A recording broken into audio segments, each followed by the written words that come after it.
Assalamualaikum warahmatullahi wabarakatuh.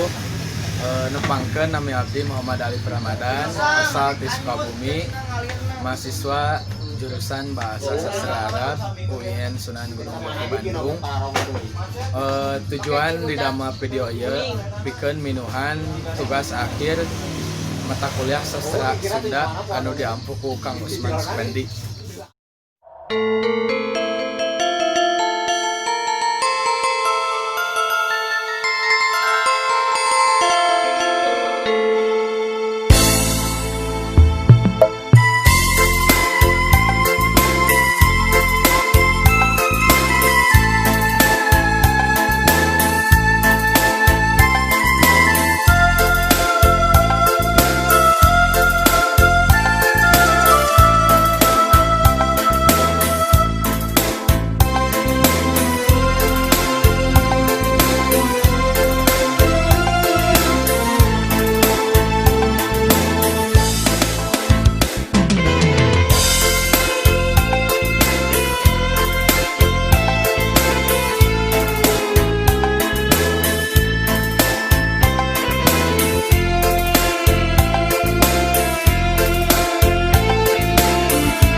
Jago tandang makalangan nanjeur dina bebeneran.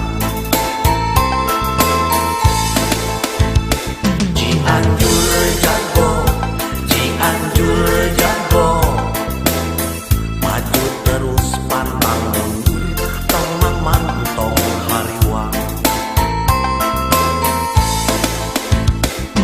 Subur makmur gemari pahlok jinawi, cucor cai kahuripan hejo lembo tutuhan.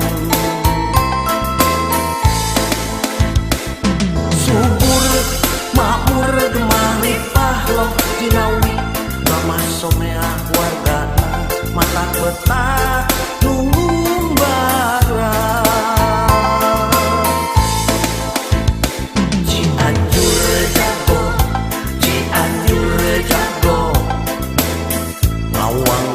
Kota nu asri, kota santri tur islami. Cianjur jago, Cianjur jago, mamaos ngaos maen po, jati diri nu mandiri.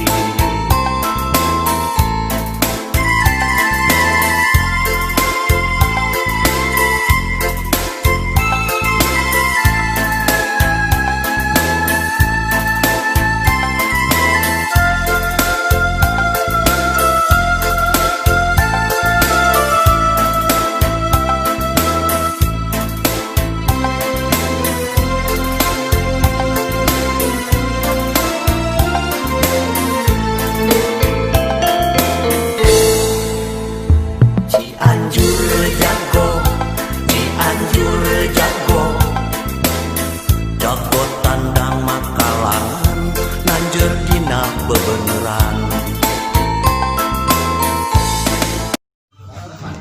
Cianjur mangarupikeun salah sahiji kota anu aya di Provinsi Jawa Barat, ngagaduhan moto sugih mukti anu ngalambangkeun kamakmuran. Kota leutik kalayan sejuta carita di mana loba harta, banda sareng ciptaan Gusti Allah anu endah.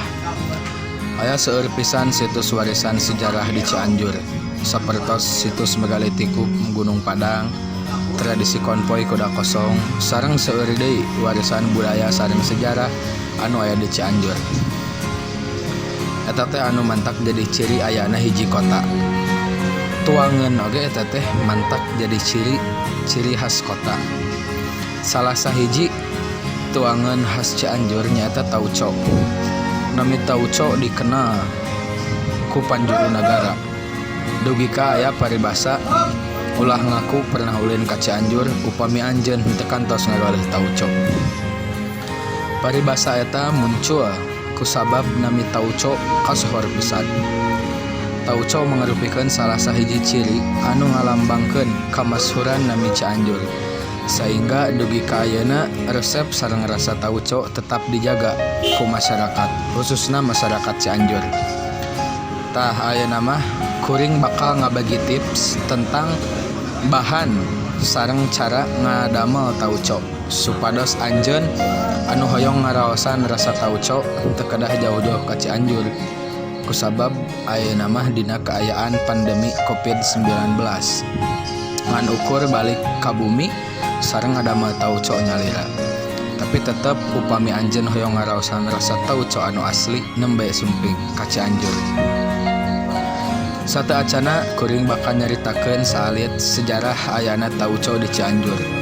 Tapi kuring bakal nyaritakeun tentang tauco legendaris di Cianjur, nyaeta tauco cap meong. Tauco cap meong mangrupikeun bisnis tauco munggaran di Cianjur anu didirikan tahun 1880. Awalna diawalan ku saurang lalaki katurunan Tionghoa jenengana Tan Ken Hian. Teras dituturkeun ku istrina namina Nyonya Tasma. Tauco cap meong milik kulawargi Tasma mangrupikeun salah sahiji ikon kota Cianjur. Tauco ieu narik wisatawan ti luar kota ka Cianjur. Tauco cap meong ngagaduhan nilai sejarah anu menarik pikeun dibahas. Nami meong anu dina bahasa Sunda hartosna macan. Saur Stepani Tasma salaku generasi kaopat pendiri tauco meong nyatakeun nami meong asalna tina tapak macan di tempat ngadamel tauco cap meong lami nyaeta di Jalan Hos Cokroaminoto Cianjur. Janten kapungkur di bumi nini buyutna teh di Jalan Hos Cokroaminoto aya tapak macan dina wangtos eta. Nyaeta mitosna eta teh ngeunaan macan Eyang Surya Kencana. Eyang Surya Kencana atanapi Raden Haji Surya Kencana, nami lengkapna nyaeta Raden Surya Kencana Winata Mangkubumi, mangarupakeun putra ti Pangeran Arya Wiratanudatar, pangadeg kota Cianjur. Mimitina pasangan duanana ngagaduhan usaha tauco masing-masing. Tapi tauco Tan Ken Hian ngagaduhan rasa anu amis, sareng tauco anu dijual ku Nyonya Tasma ngagaduhan rasa anu asin.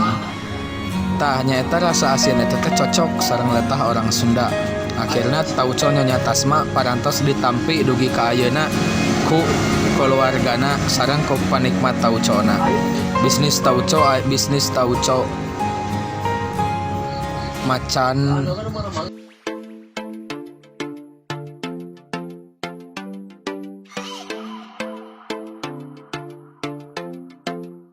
bisnis tauco cap meong ayeuna yusmana atos 138 tahun sareng masih dilanjutkeun ku keluargana. Ayeuna penerus anu ngajalankeun bisnis ieu nyaeta mangrupakeun generasi anu kaopat ti Nyonya Tasma sareng Tuan Tan Ken Hian anu turunan Tionghoa. Tah eta meureun sejarah singkat tauco cap meong legendaris di Cianjur. Tah ayeuna mah nembe urang bahas cara ngadamel taucona. Nata nembe miti urang bahas heula tina bahanna. 50 gram kacang kedelai, 250 gram gula aren, 2 liter cai, 400 gram uyah, 50 gram tepung beas, 50 gram tepung ketan, tauco atau ragi leyur, sareng 1 kilo kecap koneng. Lengkah-lengkah ngadamel tauco. Hiji, ngaberesihan kacang kedelai teras dikumbah kalayan lengkap. 2, rendem kana cai panas salami 5 menit sareng ngagentos cai rendaman eta ku cai tiis tuluy antepkeun salami 12 jam. 3, pesek cangkang kedelai dugi ka bentukna sapertos siki kedelai. 4, kulub kacang kedelai salami 12 jam teras tiiskeun salami sajam. 5. Campur tepung beas sareng tepung ketan sareng anggang dugi ka koneng. 6. Nambihan laru tauco atanapi ragi tauco tuluy gawa dugi ka rata. 7. Auran kecap dina luhur tampah sareng auran campuran tepung sareng fermentasi salami 3 dinten. 8. Poekeun eta adonan tauco janten garing teras ratakeun gumpalan-gumpalana.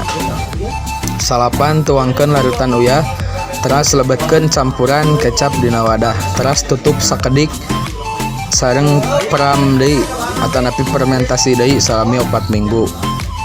10. Tambahkeun gula kana adonan tauco anu tos difermentasi teras asakan dugi ka ngagolak sareng teu aya deui busa atawa gumpalan-gumpalan anu kapenduk. Tah kitu meureun cara ngadamel tauco teh, sok hayu aya